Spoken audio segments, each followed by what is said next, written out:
Welcome back. A lawsuit is resurfacing claims that Brian Laundries' parents knew Gabby Petito was dead long before her remains were discovered. It's another horrific turn in an already just terribly tragic story. Kristin Thorne has been following this since the beginning, and she has an update for us this morning. Good morning. Thanks for being here. Good morning. All right, guys, I want to bring you through how this all happened and how we got to today. All right, so in October, there were some depositions that were held between the Petitos and the Laundries. The Petitos are suing the Laundries for emotional distress, okay, alleging that they knew that Gabby had been killed and possibly where her body was. During those depositions in October, some interesting information came out that was interesting to the Petitos' lawyer, and they included it in this lawsuit, right? So it's the same lawsuit, just more information included. What we're learning is that on August 29th, Brian Laundrie called his parents what's being described as a frantic phone call saying that Gabby was quote unquote gone. He hung up the phone. They weren't able to reach him until he came home to Northport, Florida a few days later.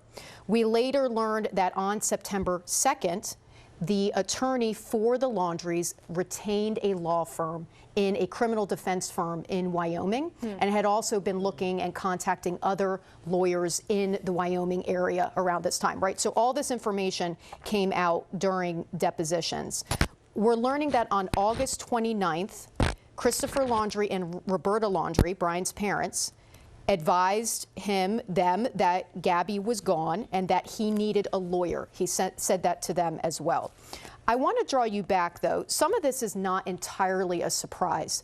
When I covered this case, that first weekend that police went to the Laundries' home in Northport, Florida, we knew that the Laundries had at the door a phone number for their lawyer. It was written on a piece of paper. So we knew right away, a reasonable person goes, you don't just have your lawyer's number, if you have one, written down, ready to go. So we already knew that. So some of this is not entirely surprising, right? There was a reason that the Laundries knew that they had to have their lawyer's number written down. Of course, when all this starts to come out in deposition, you start to put two and two together and you go, okay, this is why. In terms of this amended complaint, which now includes this information from the deposition, I spoke with Stephen Bertolino, the attorney for the Laundries. He would not comment on this, but he just said that his clients are going to be filing an answer to this coming up. Can I also share with you one more thing that's interesting? Later this month, next step in this, December 20th, there is a hearing to try to force Stephen Bertolino to tell about his conversations with Brian when Brian got back. Attorney-client privilege? Thank you. So this is the point of the December 20th hearing. We know that Stephen Bertolino obviously spoke with his clients once the client was back in town. What they discussed has never been revealed.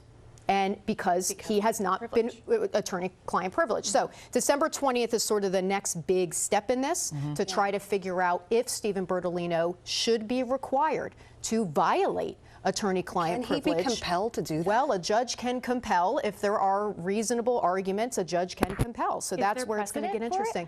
Well, I don't know the precedent. I'm sure that there is. I'm sure that there's all sorts of precedent. But ultimately, the point of this is the emotional distress that you mentioned. Right. And look, I think that is certainly a lot of questions I have about what the Laundries knew specifically. We now know that they knew that something had happened to Gabby, that she was gone, and that their son needed a lawyer. Okay? That is now revealed in these depositions. The question is, what else? And that has sort of been the crux of this entire case, even during that time. You remember that time. It sort of was like, if they know something, let me say that, if they know something, we just don't know what they knew. And so that's why this is important. That's why the Petitos are really trying to figure this all out. It's just sad all around. And this family's going to have to go through that heartache all over again. Right. But words like malice and, I mean, the reckless disregard for their feelings and the case and that's justice. That's what's all being discussed now. Interesting. Thank you so much.